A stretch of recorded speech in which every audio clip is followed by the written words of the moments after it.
Hello everyone. तो आज की इस वीडियो में हम बात करने वाले हैं एनिमल हस्बेंड्री से संबंधित कुछ बेसिक क्वेश्चंस को, जो कि आपकी सभी प्रकार के कॉम्पिटिटिव एग्जाम में पूछे जाते हैं।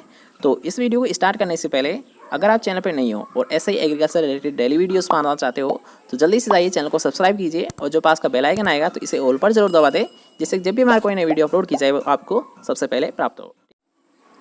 तो जो सबसे पहला जो क्वेश्चन बनता है वो तो बेसिक है। आप सभी को पता है कि भारत का दुग्ध उत्पादन में कौन सा स्थान है।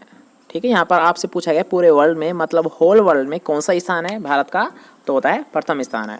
ठीक है, मिल्क प्रोडक्टिविटी की अगर हम बात करते हैं तो कौन सा स्थान है, फर्स्ट स्थान है। नेक्स्ट क्वेश्चन की हम बात करते हैं कि अगर हम बात करते हैं भारत में, ठीक है, भारत का तो हमने जान लिया कि पूरे विश्व में पहला स्थान है, लेकिन अगर आपसे पूछा जाता है कि भारत में कौन कौन से राज्य अग्रणी स्थान पर है दुग्ध उत्पादन मिल्क प्रोडक्शन में, तो सबसे पहला जो स्थान है वो है उत्तर प्रदेश का, उसके बाद में है राजस्थान और उसके बाद में है गुजरात। ठीक है, फर्स्ट स्टेट कौन सा है, उत्तर प्रदेश, सेकंड राजस्थान और थर्ड गुजरात। ठीक है, इसके बाद में हम जानते हैं कि जो मिल्क प्रोडक्टिविटी आपको दे रखी है, याद रखिएगा आपने ये तो पढ़ा होगा कि भारतीय चिकित्सा अनुसंधान परिषद के द्वारा क्या की जाती है, जो डेली कंजप्शन की मात्रा होती है, मतलब यार हाँ कि प्रति व्यक्ति को प्रतिदिन क्या खाना चाहिए या फिर कितना खाना चाहिए। ठीक है, ये यही निर्धारित करती है ICMR। ICMR क्या होती है, भारतीय चिकित्सा अनुसंधान परिषद के द्वारा ये निर्धारित की जाती है, जो कि मात्रा होती है। जैसे कि आपने ये सुना होगा कि सब्जी कितनी खानी चाहिए पर दिन, प्रति व्यक्ति को 300 ग्राम खानी चाहिए। और उसी के अकॉर्डिंग यहाँ पर आपसे पूछा गया है कि एक स्वस्थ व्यक्ति को, मतलब एक आपको जो संतुलित भोजन है, ठीक है, संतुलित आपने पढ़ा होगा, एक संतुलित भोजन होता है, एक संतुलित राशन होता है। संतुलित राशन का आपने पढ़ा होगा मिल्क के यानी इनके बारे में, एनिमल वाले के बारे में। इसी प्रकार मनुष्य के बारे में भी होता है कि जो संतुलित हम जो भोजन ग्रहण करते हैं तो उसमें एक क्वांटिटी एक फिक्स होती है, एक क्वांटिटी क्या होती है, फिक्स होती है, क्राइटेरिया आपको दिया जाता है। और वो किसके द्वारा दिया जाता है, वो दिया जाता है ICMR के द्वारा। तो प्रतिदिन यार हाँ 300 ग्राम होनी चाहिए। आपने कहीं कहीं पर पढ़ा होगा कि 280, लेकिन याद रखिएगा वो ऑप्शंस के अकॉर्डिंग डिपेंड करता है कि आपका राइट आंसर क्या होगा। ठीक है, तो इसलिए आप बार बार कमेंट मत करना। तो अगर आप मान लीजिए आपके ऑप्शन में ही जब आपको 280 दे रखा है और उसके बाद में डायरेक्ट आपको 350 दे रखा है, तो आपका राइट आंसर क्या होगा, 280 तो होगा ना, 300 तो 350 तो ज़्यादा हो जाता है, तब आपका राइट आंसर क्या माना जाता है, 280 माना जाता है। ठीक है, याद रखिएगा। नेक्स्ट क्वेश्चन की बात करते हैं। नेक्स्ट क्वेश्चन एक वेरी वेरी इंपॉर्टेंट क्वेश्चन है कि NDDB जो कि कहाँ पर स्थित है, याद रखिएगा, आनंद गुजरात में। और अगर हम बात करते हैं इसकी स्थापना कब की गई थी, तो इसकी स्थापना की गई थी 1965 में।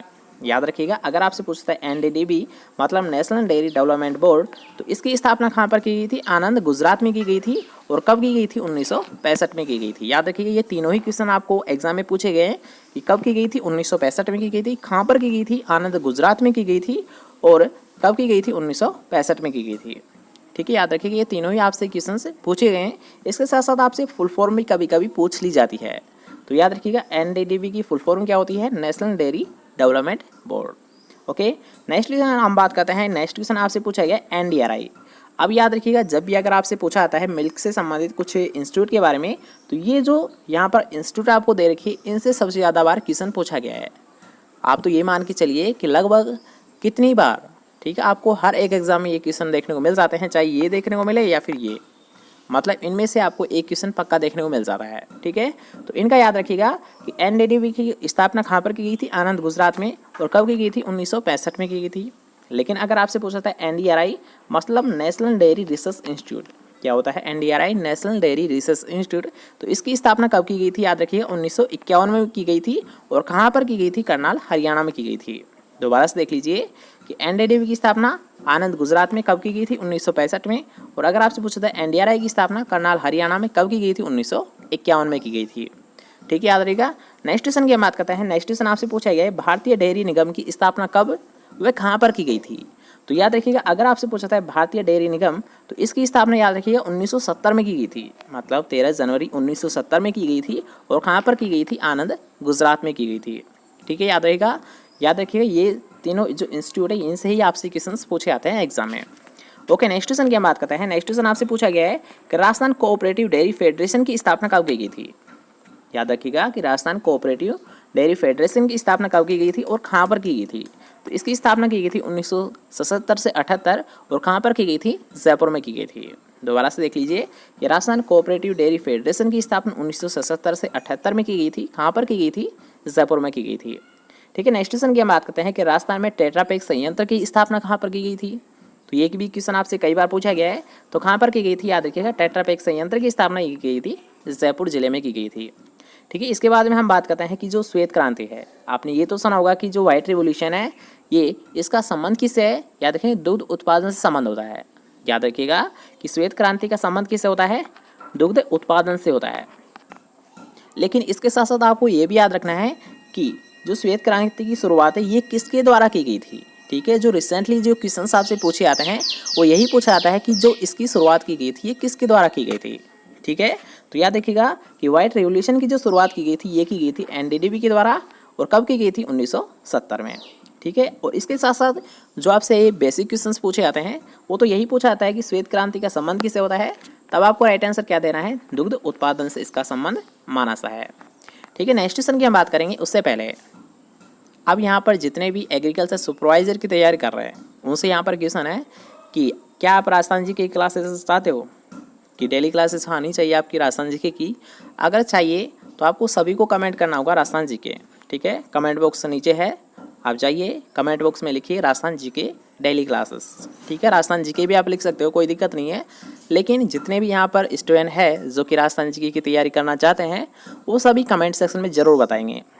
ठीक है, क्योंकि इससे मेरे को भी पता चल जाए कि यहाँ पर कितने स्टूडेंट हैं जो कि राजस्थान जीके की क्लासेस लेना चाहते हैं। क्योंकि ऐसे मैं लेता जाऊँगा, अगर आप लेना ही नहीं चाहते हो तो फिर उससे कोई देख मेरे को ही प्रॉब्लम, मेरा टाइम वेस्ट होता है। ठीक है, तो आप बता सकते हो अगर आपको चाहिए तो मैं क्लासेस लूँगा, नहीं तो अदरवाइज़ हमारी एग्रीकल्चर की क्लासेस ही चलेगी। ठीक है, तो इसलिए सभी को कमेंट करना होगा। तो अभी जाइए, आपको कमेंट सेक्शन में बता देना है कि आपको चाहिए या फिर नहीं चाहिए। ठीक है, और इसके साथ साथ हमारा जो नेक्स्ट क्वेश्चन है कि ऑपरेशन फ्लड, तो याद देखिए ऑपरेशन ऑफ फ्लड है, इसकी शुरुआत कब की गई थी, इसकी शुरुआत की गई थी 1970 में। ठीक है, ये तो आपको पता होगा कि, और ये कई बार क्वेश्चन आपसे पूछा भी गया है। इसके साथ साथ याद रखिएगा जो ऑपरेशन फ्लड है इसकी शुरुआत तो कब हुई थी, 1970 में हुई थी। ये कितने चरणों में कंप्लीट हुआ था, 3 चरणों में ये कंप्लीट हुआ था। ठीक है, याद रखिएगा ऑपरेशन फ्लड की शुरुआत कब की गई थी, 1970 में। ये कितने चरणों में पूर्ण हुआ था, 3 चरणों में। अब ये चरण कब कब चले थे इनको भी आपको पता होना चाहिए, तो इसे हम देख लेते हैं यहाँ पर। अब याद रखिएगा, तो अगर हम बात करते हैं ऑपरेशन फ्लड का जो फर्स्ट चरण चला था ये कब चला था, याद रखिए 1970 में। ठीक है, जो प्रथम चरण ये तो 1970 में चला था। और अगर आपसे पूछा जाता है कि ऑपरेशन फ्लड की शुरुआत कब की गई थी, तब भी आपको क्या बताना है, 1970 में ही की गई थी। इसके साथ साथ अगर आपसे पूछा है सेकंड चरण, तो सेकंड चरण की शुरुआत याद रखिए 1978 में हुई थी। और ये अंत कब हुआ था, मतलब यार ऑपरेशन फ्लड का द्वितीय चरण कब से कब तक चला था, 1978 से 1985 तक। अगर हम बात करते हैं थर्ड चरण, तो इसका जो थर्ड चरण चला था ये चला था 1985 से 1996 तक। याद रखिएगा, तीनों को आप याद रखिएगा स्पेशली कि प्रथम चरण 1970 में चला था, द्वितीय चरण 1978 से शुरू होकर 1985 तक चला था, थर्ड चरण 1985 से लेकर 1996 तक चला था। ठीक है, इसके साथ साथ अगर आपसे पूछा जाता है कि ऑपरेशन फ्लड क्यों चलाया गया था, इसका उद्देश्य क्या था, तो इसका जो उद्देश्य था याद रखिएगा दुग्ध उत्पादन को बढ़ावा देना था। बस आप इस लाइन को याद रख लीजिए कि ऑपरेशन फ्लड का उद्देश्य क्या था, इसका मेन ऑब्जेक्टिव क्या था, इसे क्यों चलाया गया था। तो इसका जो मुख्य उद्देश्य था वो क्या था, याद रखिएगा दुग्ध उत्पादन को बढ़ावा देना। ठीक है, नेक्स्ट क्वेश्चन की हम बात करते हैं। नेक्स्ट क्वेश्चन आपसे पूछा गया है कि सेपरेटा दूध, आपने ये तो नाम सुना होगा कि एक होता है सेपरेटा, एक होता है टोन मिल्क, एक होता है डबल टोन मिल्क। ठीक है, तो अगर हम बात करते हैं सेपरेटा, जिसे स्किम्ड मिल्क के नाम से भी जाना जाता है, तो अब यहाँ पर याद रखिए जो आपसे एग्जाम में क्वेश्चंस पूछे जाते हैं वो ये पूछा जाता है कि सेपरेटा दूध में कितना SNF होता है या फिर कितनी वसा होती है। ठीक है, ये क्वेश्चन आपको देखने को मिलता है एग्जाम में, तो इसका आपको विशेष ध्यान रखना है इन तीनों का ही, क्योंकि तीनों से ही आपको संबंध देखने को मिलता है एग्जाम में। ठीक है, तो याद रखिएगा अगर आपसे पूछा था सेपरेटा दूध, तो सेपरेटा दूध में जो वसा होती है, जो फैट होता है, ये कितनी होती है, 0.5% से भी कम होती है। अगर हम बात करते हैं SNF, अब यहाँ पर SNF क्या होता है, ये भी आपके माइंड में क्वेश्चन आ रहा होगा। तो याद रखिएगा अगर हम बात करते हैं SNF, तो SNF का मतलब होता है सॉलिड नॉट फैट। क्या होता है, सॉलिड नॉट फैट। हिंदी अर्थ क्या है इसका, वसा रहित दूध। ठीक है, तो अगर हम बात करते हैं SNF की मात्रा, तो सेपरेटा दूध या स्किम्ड मिल्क में सेपरेटा या जो SNF की मात्रा होती है, सॉलिड नॉट फैट की जो मात्रा होती है वो कितनी होती है, याद रखिएगा ये होती है 8.7% होती है। ठीक है, अगर हम बात करते हैं डबल टोन्ड मिल्क या फिर टोन्ड मिल्क की, तो टोन्ड मिल्क में याद रखिएगा डबल होती है। अब यहाँ पर याद रखिएगा, जब वसा हाई होती है तो SNF कम होती है, और जब वसा कम होती है तो SNF अधिक होती है। ठीक है, दोनों यानी विपरीत कार्य करते हैं। ठीक है, याद रखिएगा कि दोनों क्या करते हैं, SNF और वसा ये दोनों विपरीत कार्य करते हैं। मतलब वसा जब बढ़ेगी तो SNF क्या होगा, कम होगा। जब SNF बढ़ेगा तब वसा क्या होगी, कम होगी। ठीक है, तो अब यहाँ पर आपको याद रखना है कि अगर आपसे पूछता है डबल टोन्ड मिल्क है, तो डबल टोन्ड मिल्क में वसा कम होती है और टोन्ड मिल्क में क्या होती है, वसा ज़्यादा होती है। ठीक है, दोनों की ही जो एवरेज जो SNF की मात्रा होती है 8.5 होती है। लेकिन अब यहाँ पर आपको ध्यान रखना है कि वसा 3% है। ठीक है, टोन्ड मिल्क में क्या होती है, वसा 3% होती है, लेकिन जो SNF की मात्रा होती है ये होती है 8.5% होती है। लेकिन अगर हम बात करते हैं डबल टोन्ड मिल्क, तो इसमें जो वसा होती है ये होती है 1.5% मतलब 1.5%। और अगर हम बात करते हैं SNF तो ये कितनी होती है, 9.0 मतलब 9%। ठीक है, अब यहाँ पर आप देख ही सके हो कि वसा की मात्रा अधिक है इसमें, तो इसमें SNF की मात्रा कम है, मतलब इसमें 3%, SNF 8.5%। अगर हम बात करते हैं डबल टोन मिल्क, तो इसमें वसा कितनी होती है, 1.5% और SNF की मात्रा कितनी होती है, 9%। ठीक है, याद रखिएगा। नेक्स्ट क्वेश्चन की बात करते हैं, जो कि एक बेसिक नॉलेज के लिए आपको पता होना चाहिए। तो यहाँ पर आप देख सकते हो कि दूध क्या होता है। अगर आपसे मान लीजिए बाई चांस जनरल नॉलेज के लिए ही अगर आपसे कोई पूछ ले कि दूध क्या होता है, इसकी डेफिनेशन बताइए, तो तब आपको क्या बतानी है, याद रखिएगा। यहाँ पर आप देख सकते हो कि स्वस्थ पालतू मादा पशुओं से वत्स जनन के 15 दिन पूर्व एवं 5 दिन बाद जो स्वच्छ एवं ताज़ा लैक्टिक क्षरण होता है। दोबारा से देख लीजिए, अगर आपसे बाई चांस कोई पूछ लेता है जनरल नॉलेज के लिए कि दूध की डेफिनेशन बताइए, दूध की परिभाषा बताइए, तो आपको क्या बताना है कि मादा पशुओं से वत्स जनन के 15 दिन पूर्व व 5 दिन बाद तक जो स्वच्छ एवं ताज़ा लैक्टियल क्षरण होता है उसे ही मिल्क कहा है। ठीक है, और इसके साथ साथ अगर आपसे पूछता है इसका सफ़ेद रंग किसके कारण होता है, तो सफ़ेद रंग किसके कारण होता है, केसिन के कारण होता है। और अगर आपसे पूछ लिया जाता है पीला रंग, तो पीला रंग किसके कारण होता है, कैरोटीन के कारण होता है। ठीक है, सफ़ेद रंग केसिन के कारण और पीला रंग कैरोटीन के कारण होता है। ठीक है, ये याद रहेगा। नेक्स्ट क्वेश्चन की हम बात करते हैं। नेक्स्ट क्वेश्चन आपसे पूछा गया है कि पूर्ण दूध में, आप इस क्वेश्चन को छोड़ सकते हो, कोई दिक्कत नहीं है। अब यहाँ पर आपको जो ध्यान रखना है, इन दोनों को याद रखना है। ठीक है, ये दोनों से ही याद रखिएगा। आपको एग्जाम में क्वेश्चन देखने को मिल जाते हैं कि मिल्क लेट डाउन की क्रिया किन कोशिकाओं के द्वारा होती है या फिर जो नलिकाएं होती है, आपसे ये क्वेश्चन पूछ लिया ऐसा है। ठीक है, आपको ऑप्शन में कुछ भी दे देगा वो, बस ये पूछेगा कि जो मिल्क लेट डाउन की जो क्रिया है ये किसके द्वारा होती है, किसके द्वारा संपन्न होती है, ये आपसे पूछाता है।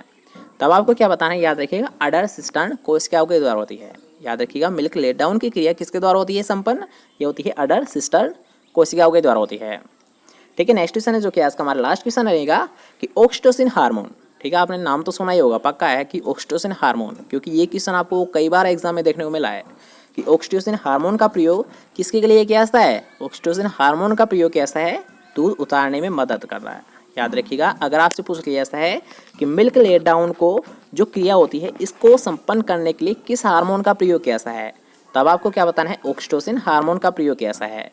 इसी के कारण याद रखिएगा, ऑक्सीटोसिन हार्मोन को मिल्क लेट डाउन हार्मोन के नाम से भी जाना जाता है। याद रखिएगा कि ऑक्सीटोसिन हार्मोन को मिल्क लेट डाउन के नाम से भी जाना जाता है।